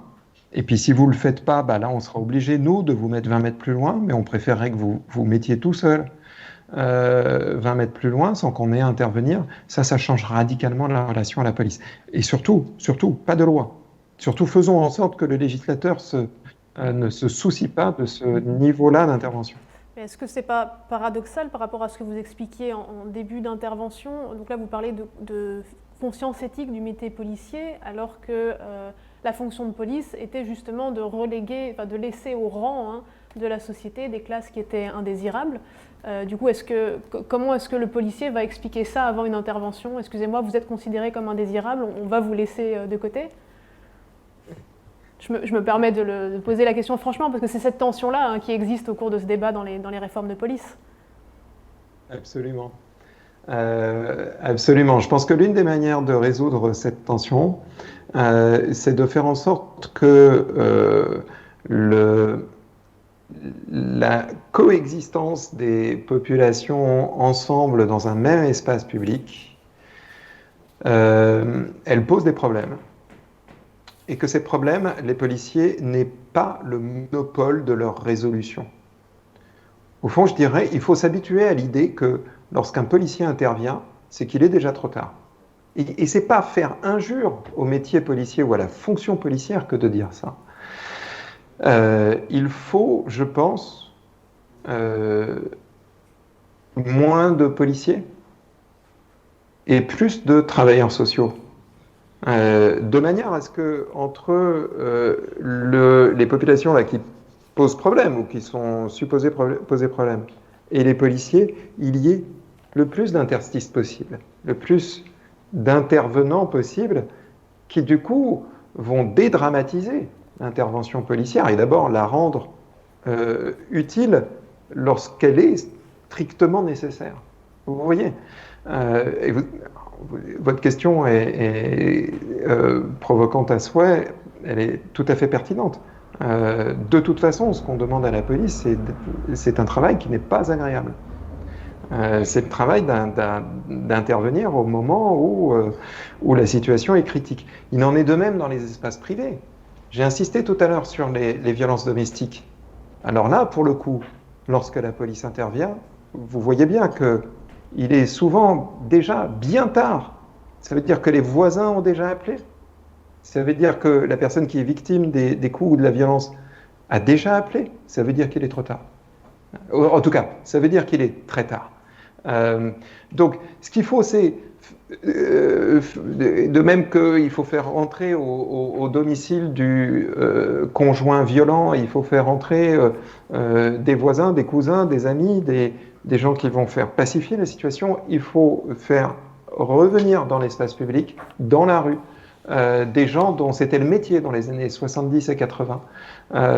Et ces gens sont tous les travailleurs sociaux, que pour des raisons budgétaires, en tout cas en France, je ne sais pas très bien ce qu'il en est en Belgique de ce point de vue-là, mais en tout cas en France, pour des raisons budgétaires, on a évincé de l'espace public. Mais du coup, je vous en prie. Oui, je voulais juste rebondir sur le fait que lorsque la police intervient, souvent il est trop tard. Et pour faire le lien avec ce que disait M. Charlet tout à l'heure, sur le fait qu'il y a aussi des polices qui sont proactives, donc ils ne vont pas attendre qu'on les appelle pour effectivement demander à des personnes de quitter l'espace public parce qu'ils seront indésirables. Ça me fait penser aussi à l'exemple des halls d'immeubles. Voilà, là, je pense que c'est des exemples qui sont révélateurs d'un rôle qui doit être complètement réinvesti par le social. Et ce qu'il y a de singulier, c'est que l'espace public est investi au jour d'aujourd'hui, et c'est la même chose en France et en Belgique, par d'autres fonctions que des policiers. On a l'armée dans la rue. Et alors, on a un tout petit peu moins, mais ils sont encore là. Mais en France, vous avez des militaires aussi qui sont dans la rue, et on peut se poser la question. Et puis, il y a le développement, je suppose que vous avez ça aussi en France, des réseaux de citoyens qui, sous l'égide de la police, s'organisent pour pour contrôler les espaces publics. Alors, on revient dans l'histoire du contrôle des citoyens entre eux, mais ça se fait dans les réseaux de surveillance, etc. Ça se fait sous l'égide de la police avec une reprivatisation, en quelque sorte, du contrôle social qui est organisé. Enfin, vous connaissez ces affiches ou ces panneaux en disant « ici, il y a un réseau de quartiers et mon voisin me regarde pour être sûr qu'on ne vienne pas, etc. » Et donc, il y a aussi une extension du contrôle à des acteurs non policiers qui était traditionnellement le rôle des policiers dans l'historique que vous avez donné tout à l'heure. Oui, et là-dessus, peut-être juste pour compléter, où on voit aussi qu'il y a la fonction répressive de la police qui est aussi, dans certains contextes, désormais déléguée même à des travailleurs sociaux. Je pense notamment au contexte terroriste, où on demandait aux travailleurs sociaux d'identifier des comportements soi-disant radicalisés. Et ça, c'est une évolution aussi qui est fort inquiétante, au-delà de l'extension du champ policier. Merci. Alors peut-être rapidement, en 5 minutes, comme on est parti des États-Unis pour introduire ce débat, j'aurais souhaité vous faire rebondir. Donc aux États-Unis, le mouvement abolitionniste est plus développé qu'en Europe. Je vais me permettre à ce titre de citer un auteur américain qui s'appelle Christian Williams et qui déclare: sur le plan politique, au cours des 2 dernières décennies, on a assisté à une forte radicalisation Non, ce n'est pas la bonne citation. On a assisté à une forte radicalisation du mouvement de contestation du maintien de l'ordre, notamment avec le passage d'une perspective centrée sur la responsabilisation de la police à une perspective abolitionniste, visant à définancer la police, avec des expériences menées dans le cadre de justice qui ne dépendent pas de l'État et qui ne reproduisent pas la même logique punitive. Donc c'est un peu ce que vous expliquiez, Fabien Jobard, c'est cette espèce de diminution de l'activité policière au profit du développement du travail social, avec voilà, toutes les limites qu'il peut y avoir à ce développement-là. Et un des groupes américains qui est très actif sur ce terrain-là, Critical Resistance, a établi une sorte de classification des réformes de police, sur laquelle j'aimerais bien vous entendre pendant quelques minutes. Selon eux, enfin, pour classer les réformes de police, selon des réformes qui seraient utiles ou qui seraient inutiles par rapport à l'objectif qu'on a énoncé en début de débat, hein, qui est de diminuer les crimes policiers, diminuer les violences qui sont constatées lors des interventions policières. Donc ils énoncent 4 critères. Le premier, c'est est-ce que la réforme diminue le budget de la police ? Le deuxième, c'est est-ce que la réforme déconstruit une équation qui voudrait que police égale toujours sécurité ? Le troisième serait est-ce que les ressources de la police diminuent ? Bon, ça rejoint le premier critère. Et le quatrième serait est-ce que la réforme va diminuer l'ampleur des politiques de maintien de l'ordre, c'est-à-dire est-ce que la réforme va diminuer l'intervention de la police dans différents secteurs sociaux. Donc c'est une classification comme une autre, je trouve qu'elle a le mérite d'exister, en fait, elle a le mérite de poser des repères que l'on peut discuter. Qu'est-ce que vous en pensez ? Est-ce que ça vous parle ? Est-ce que vous trouvez que c'est quelque chose qui est pertinent dans le contexte européen ? Je ne sais pas qui a envie de se lancer, Patrick Charlier. Je pense qu'on ne peut pas mener cette réflexion sans mener une réflexion des politiques pénales, des politiques judiciaires et des politiques pénitentiaires. Parce qu'on sait que le travail de la police, c'est la voie d'entrée dans tout ce parcours-là. De ne travailler que sur la police sans réfléchir au nombre de détenus qu'il y a. Aux Pays-Bas, par exemple, ils ont réduit de manière considérable, en Suède également, le nombre de détenus parce qu'on a une autre politique pénitentiaire et le nombre d'infractions n'a pas explosé, la criminalité n'a pas explosé, donc il y a des choix qui se font et donc on ne peut intégrer une réforme de la police que dans une réforme de la justice pénale et de la politique pénitentiaire. Vous parlez de l'abolitionnisme. En criminologie, ce n'est pas quelque chose de nouveau. Quelqu'un comme Lou Kulsmann, qu'on appelle parfois le père de l'abolitionnisme, dans les années 60, 70, a développé une pensée extrêmement critique en disant il faut fermer les prisons, il faut arrêter le pénal, il faut terminer. Donc, c'est des choses qui sont déjà pensées, conçues et défendues depuis de longues années. Alors, moi, je suis un tout petit peu en porte-à-faux là-dedans, parce que dans le même temps, en tant qu'institution pour lutter contre le racisme, on utilise la loi pénale.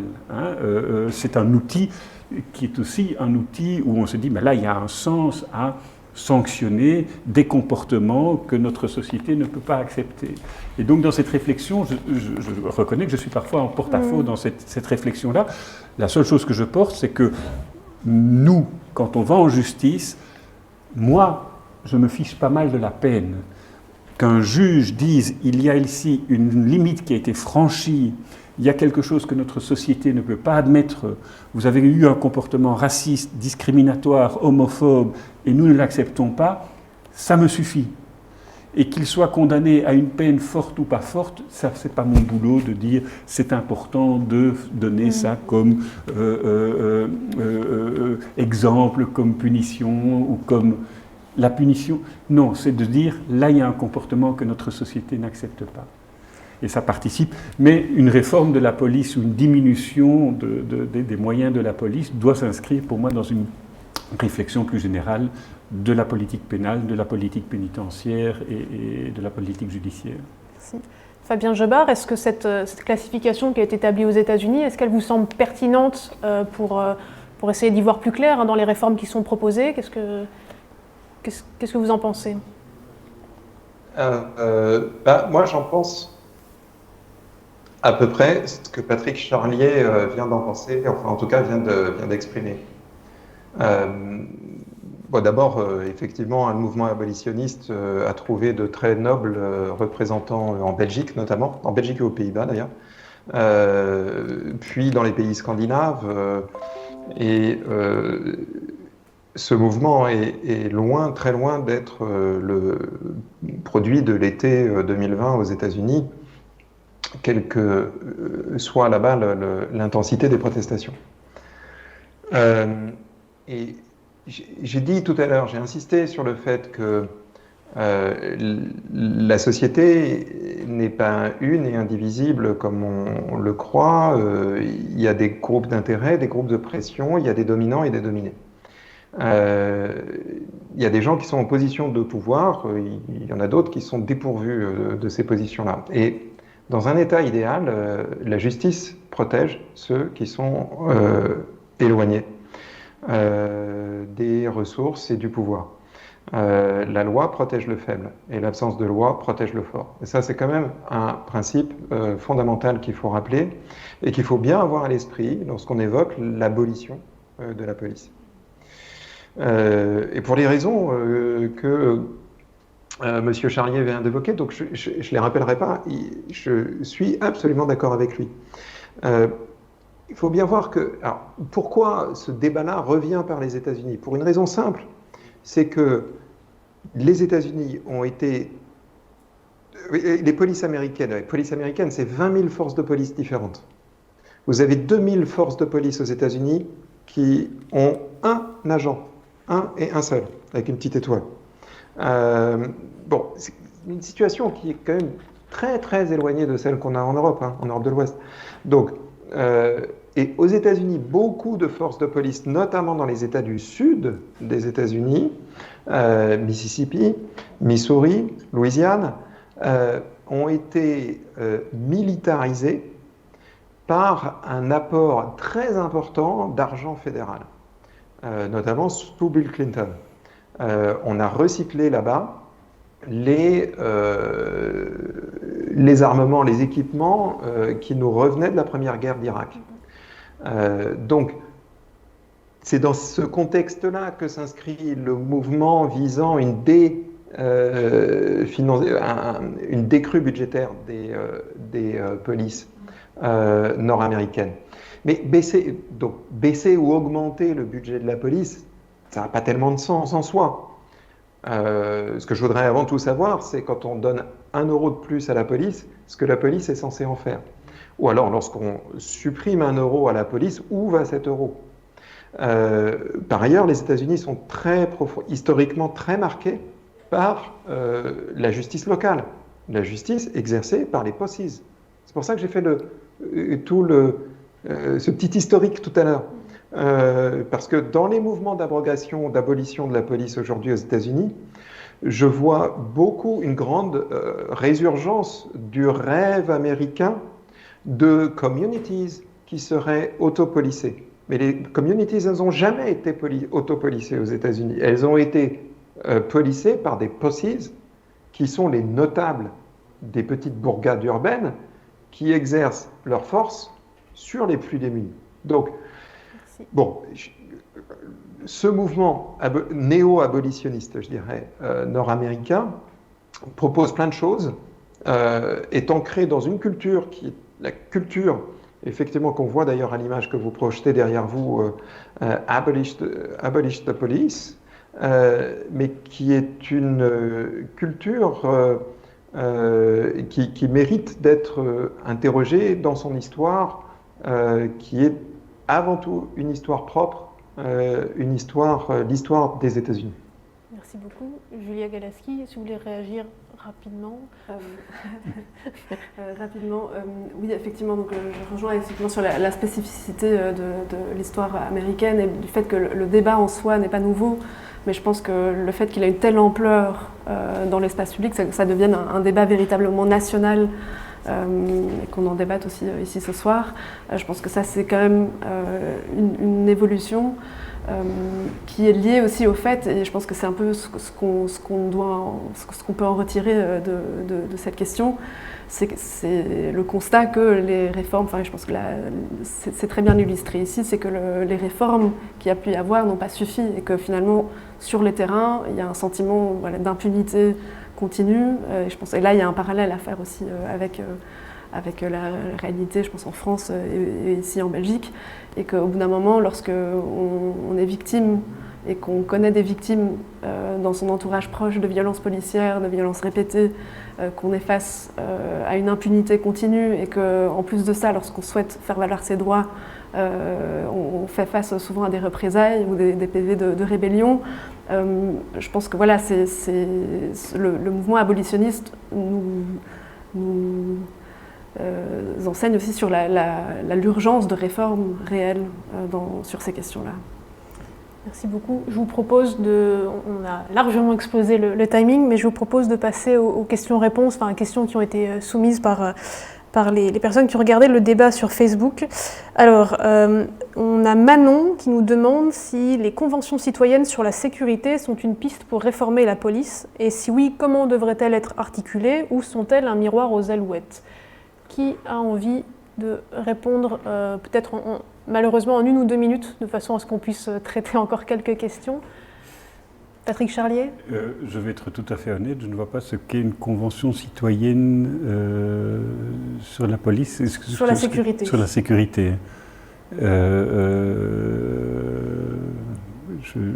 Donc j'ai difficile à répondre parce que je ne vais pas faire semblant, mais Monsieur Jobard. Je vais donner des exemples très abstraits, mais effectivement, en fait, ce qu'on a vu lorsque les Community Policing Programs là, se sont développés aux États-Unis, notamment à Chicago, c'est une tentative de définition des tâches de la police par les citoyens eux-mêmes, et ce, en réduisant les échelles de commandement, en gros. Il y avait dans chaque quartier des assemblées qui étaient de citoyens, de volontaires, d'habitants qui étaient donc réunis pour faire part à la police de leurs demandes, de leurs récriminations, de leurs objections et définir ensemble avec la police des programmes d'intervention. C'est une voie évidemment qui est très intéressante de participation, d'autant plus intéressante dans un pays comme la France qui, à la différence de la Belgique, est un pays qui a énormément centralisé ses fonctions de police, alors que chez vous, en Belgique, la police est beaucoup plus municipale que chez nous, mais qui a aussi trouvé certaines limites, et notamment la difficulté de voir ces réunions-là représenter toute la diversité des quartiers. Et en fait, très vite, participaient essentiellement à ces réunions des gens qui avaient 2 propriétés. D'abord, ils avaient le temps, et donc là, on avait beaucoup de retraités qui participaient à ces réunions, et 2, des gens qui avaient l'habitude de parler dans l'espace public, avec des autorités instituées, telles que le représentant du maire, le représentant de la police, etc. Et donc, très vite, on se retrouvait dans des réunions de notables. Et tout l'enjeu à chaque fois, c'est un enjeu historique, c'est un enjeu très contemporain, c'est de faire en sorte que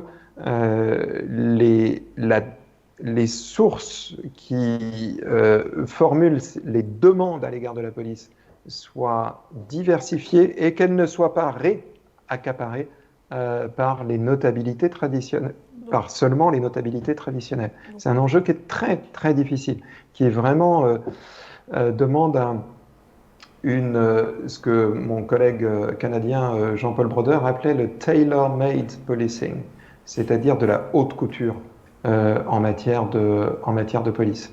Je traduis tailor-made policing par haute couture, mais je pense qu'il y a une traduction plus juste de ce terme-là, mais vous voyez à peu près l'idée. Merci beaucoup. On a aussi une question d'Anas qui nous dit « Il faut adopter une nouvelle posture dans la compréhension de la structuration de la violence policière ». En élargissant, je simplifie la question, en mettant en observation les modalités d'exercice de l'impunité policière. Donc là, on s'attaque au problème de l'impunité policière. C'est vrai qu'on a assez peu touché pendant le débat. Qu'est-ce que vous en pensez, Julia Galeski ? À la limite, j'ai envie de vous demander de reposer la question. Après, je peux répondre. Donc, adopter une nouvelle posture, ne pas voir que la brutalisation, donc je lis l'ensemble de la question, la brutalisation au corps, mais élargir le périmètre en mettant en observation les modalités d'exercice de l'impunité policière. Donc, je pense que la question, c'est est-ce qu'il y a des choses à proposer contre cette impunité policière ? Est-ce qu'elle est structurelle ? Comment est-ce que vous le vivez ? Et je pense notamment à votre expérience qui a été soulevée dans le fil des questions avec le collectif des Madrés à Saint-Gilles.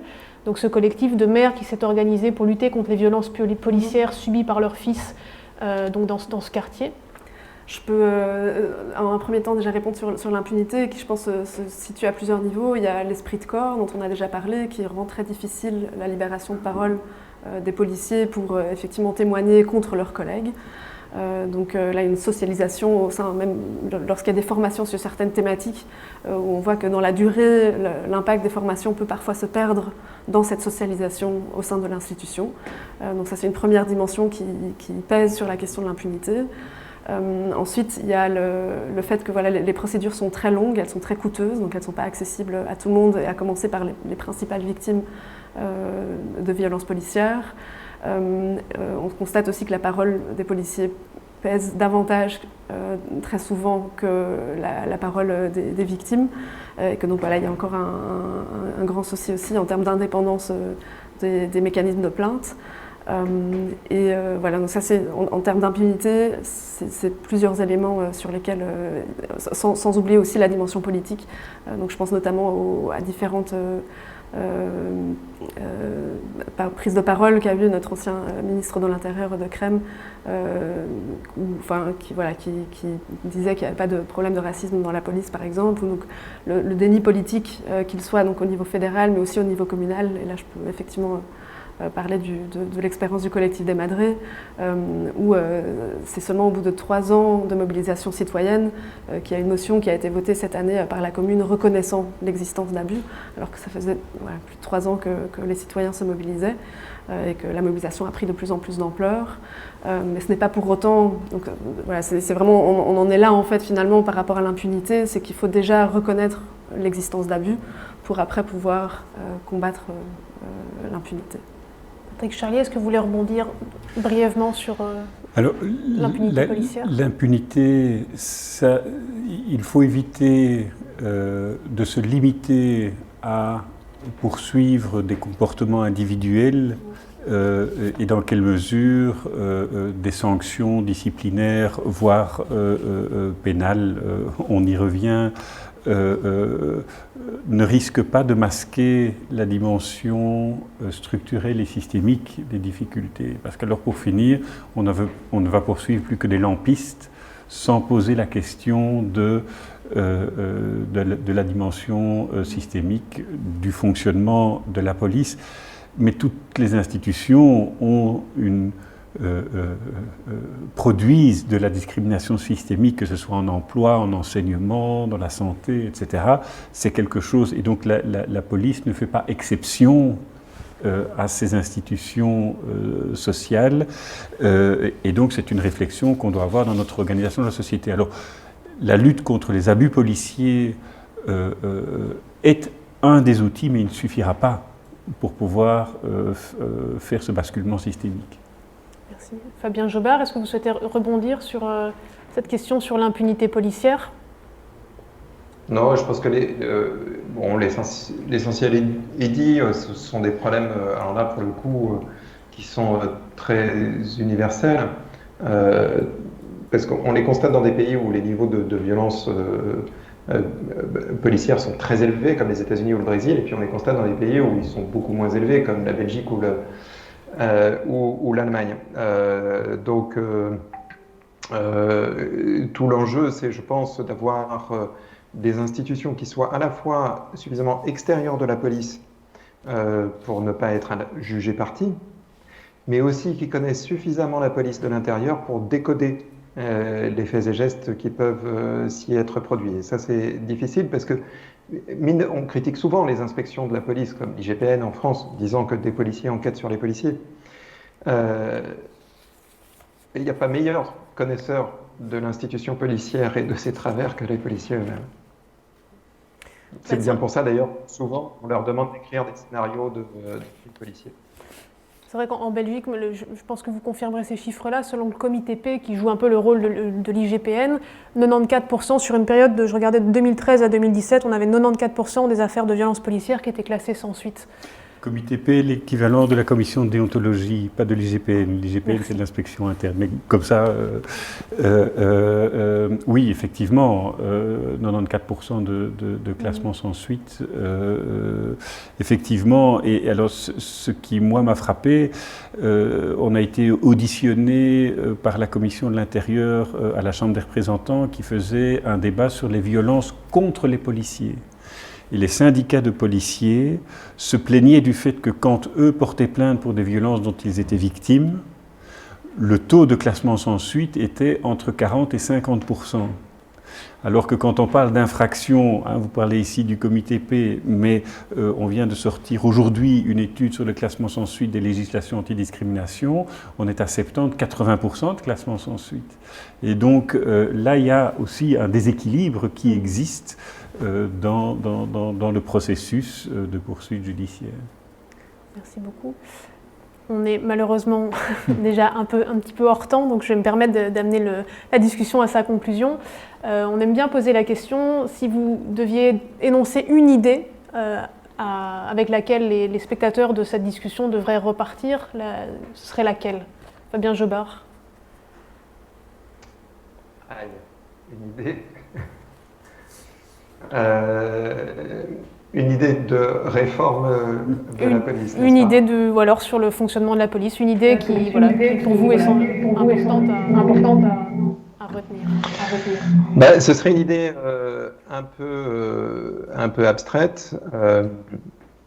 Ce serait au fond de diffuser dans les cultures policières l'idée que une intervention de police ne doit jamais générer plus de désordre que le désordre qu'elle est censée réprimer. Et je pense qu'avoir cette perspective en tête a énormément d'implications pratiques, très compliquées, c'est pas facile, vraiment pas facile à mettre en œuvre, mais je pense que ça pourrait guider le travail des policiers plutôt que les soumettre à des formulations très abstraites qu'on chérit beaucoup en France en ce moment, du type loyauté à la République. Je rappelle d'ailleurs que la Belgique est une monarchie, ça ne fait pas de la Belgique un État dictatorial.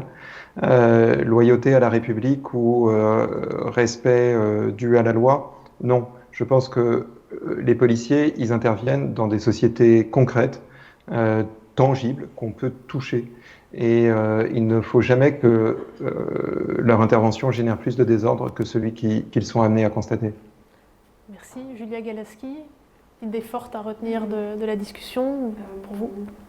Une idée forte, je pense que c'est peut-être au niveau quand on a un peu fait l'historique des réformes et qu'on a parlé du cadre légal, des réformes qu'il y a pu y avoir, de l'importance de la jurisprudence. Il y a peut-être aussi l'importance de témoigner, en fait, que ce soit en tant que victime ou en tant que témoin, pour permettre de visibiliser et de rendre le débat et l'échange possible. Voilà. Donc je pense que c'est... Merci. Patrick Charlier. Moi, je vais reprendre une chose que notre ami français a repris. La police, le terme police et l'articulation de police, la cité et de politesse. Je trouve qu'il y a quelque chose d'intéressant à creuser là-dessus. Merci beaucoup. Et donc notre échange arrive à sa fin. Merci à vous d'avoir participé. Merci à toute l'équipe de Zine TV pour la technique. Merci aux collègues Flora, Juliette et Olivier. Donc dans le cadre de la campagne Justice pour Maouda, on va maintenant vous passer un préenregistrement de l'avocate de la famille de Maouda, donc Selma Belkhelifa, qui va repasser un petit peu le contexte, où en est aujourd'hui la campagne et ce qui est attendu du jugement qui s'ouvre la semaine prochaine. Et cette capsule sera suivie d'un clip musical de l'artiste bruxellois Code Rouge, qui rend hommage à cette petite fille qui a été tuée l'année passée, c'est ça? Oui, en 2018. Voilà. 2 ans. Il y a 2 ans. On vous souhaite une très bonne soirée et on vous dit aussi à la semaine prochaine pour de nouveaux échanges dans le cadre de la campagne Sécurité et Liberté. Bonne soirée. Donc la nuit du 17 au 18 mai 2018, il y a une camionnette remplie de migrants, une trentaine, qui part de France pour se rendre en Angleterre.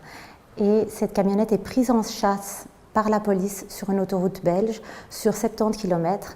Et au 70e kilomètre, une nouvelle voiture de police rejoint la course-poursuite et le policier sort son arme, la charge et tire, et il tue la petite fille qui se trouvait dans la camionnette.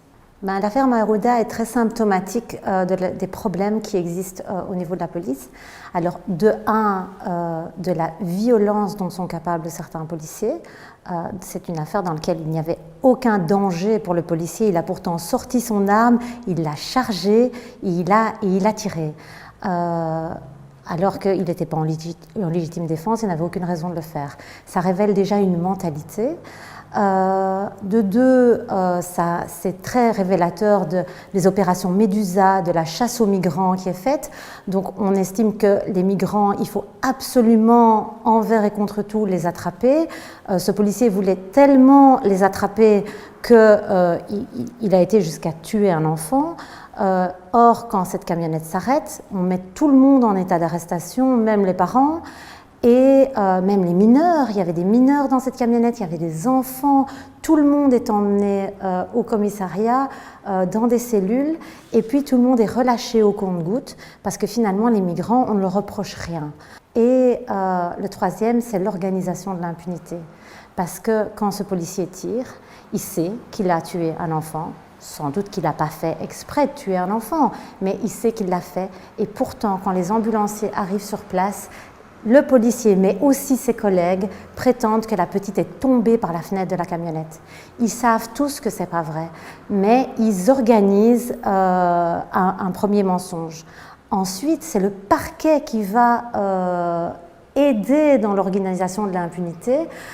Quand il est manifeste et clair que la petite est morte par balle, le parquet dira dans une conférence de presse qu'il y a eu un échange de tirs et donc on ne sait pas si c'est la balle d'un migrant ou la balle d'un policier qui a tué la petite.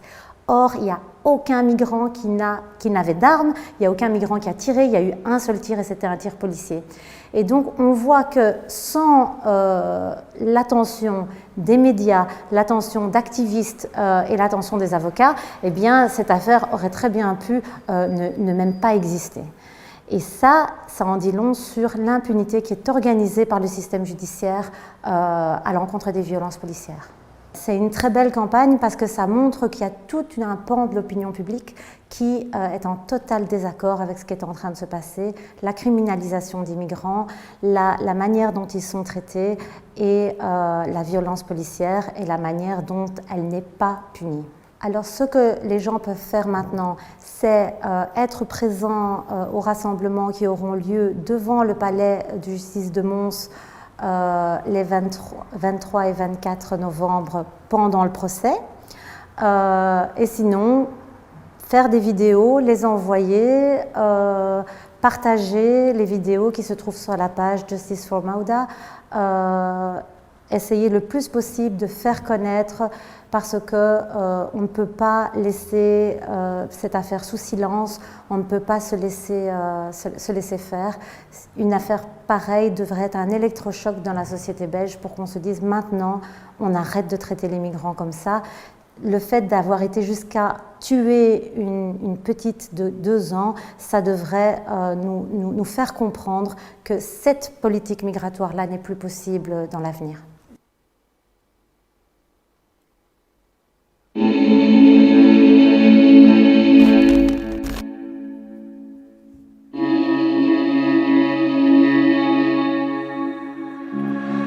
Je suis un zombie, parmi les humains perdus ou un humain. Parmi les zombies, je sais plus, vicissitude. Ici les gens intelligents sont pleins de doutes. Les cons, eux, sont pleins de certitudes. Le roi est nu, avoir peur de clamser du terrorisme à chaque coin de rue. La vérité sort parfois de la bouche d'une statistique. T'as 7 fois plus de chances de finir sous la balle d'un flic perdu. Éclaté sur une paroi, ajoute 20 fois plus si t'as la gueule de l'emploi. Une psychose qui s'accélère et tout le monde s'en fout quand un psychopathe a les codes nucléaires. S'ils sont prêts à renoncer à leur liberté pour plus de sécurité, faute, c'est qu'ils ne méritent ni l'un ni l'autre. Les épaules se haussent et du riz des hommes qui maudissent les conséquences dont ils chérissent les causes. Le droit c'est de la subjectivité, vit dans un globo humain est devenu bout de papier. Ça me hante, dessine-moi un pays, un coussin pressé 11 minutes sur le visage d'une femme qui chante. Dessine-moi un pays croulant, une balle qui s'est logée dans le visage innocent d'une fillette de 2 ans, flétrie. Pour certains, la seule chose qui s'est perdue ce jour-là, c'est leur sens de l'empathie. J'ai raté un battement de cœur, je fais tout pour l'ignorer, mais à contre-cœur. Qu'est-ce qui nous définit en tant qu'humains, si ce n'est de voir l'autre comme un frère, une sœur? J'ai raté un battement de cœur, je fais tout pour l'ignorer, mais à contre-cœur. Qu'est-ce qui nous définit en tant qu'humains, si ce n'est de voir l'autre comme un frère, une sœur? J'ai raté un battement de cœur, je fais tout pour l'ignorer, mais à contre-cœur. Qu'est-ce qui nous définit en tant qu'humains, si ce n'est de voir l'autre comme un frère, une sœur? J'ai raté un battement de cœur, un battement de cœur, un battement de cœur, un battement de cœur. Dessine-moi un pays, là on laisse dormir de nuit une mère avec le sang de sa fille, transposé dans un film d'épouvante. Les migrants sont devenus des cimes mouvantes. Le deuil aurait dû laisser place à un silence gênant. Même à télé ose dire que c'est la faute aux parents. Entends-tu l'énième offense? Ils n'ont même plus le minimum du minimum de la décence. C'est le prime time quand ils dégueulent. Et même la pire ordure c'est parfois quand elle doit fermer sa gueule. Mais là c'était sûrement trop leur demander. À leurs yeux qu'est-ce que valent nos vies de bas années? Dans quel foutu cauchemar, dans quel abîme? Rêver d'un monde meilleur est un crime, et qui peut reprocher à une mère de vouloir fuir la guerre pour ses gosses qu'ils se montrent et jettent la première pierre. Rageur comme un ulcère, curieusement vous mettez plus de cœur à leur faire la guerre. Le cynisme sous perfusion, quand ils s'en servent d'épouvantail pour gagner les élections. Pour bombarder leur pays, les milliards tombent illico, mais pour leur tendre la main, y a pas l'ombre d'un euro, ouais.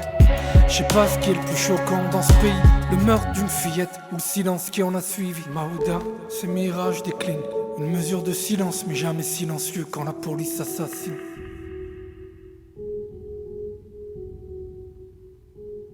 Ouais, j'ai raté un battement de cœur, je fais tout pour l'ignorer mais à contre-cœur. Qu'est-ce qui nous définit en tant qu'humains, si ce n'est de voir l'autre comme un frère, une sœur? J'ai raté un battement de cœur, je fais tout pour l'ignorer mais à contre-cœur. Qu'est-ce qui nous définit en tant qu'humains, si ce n'est de voir l'autre comme un frère, une sœur? J'ai raté un battement de cœur, je fais tout pour l'ignorer mais à contre-cœur. Qu'est-ce qui nous définit en tant qu'humains, si ce n'est de voir l'autre comme un frère, une sœur? J'ai raté un battement de cœur.